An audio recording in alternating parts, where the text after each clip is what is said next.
الأمور التي كانت تزعجني لم تعد تزعجني، والطرقات التي كنت أراها طويلة تعلمت اختصارها، ومشقة الأمنيات علمتني معنى التحمل.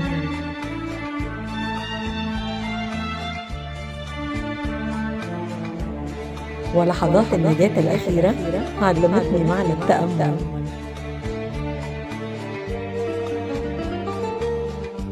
وحكمة الأيام علمتني أنه لا يهم عدد من حولك،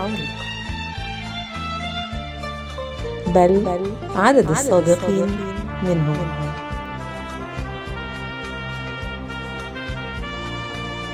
وإن شخصا واحدا قد يعادل 1000 منهم بل أكثر.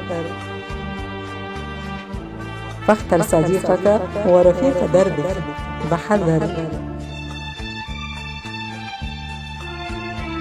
فليس كل من ضحك بوجهك أصبح صديقا.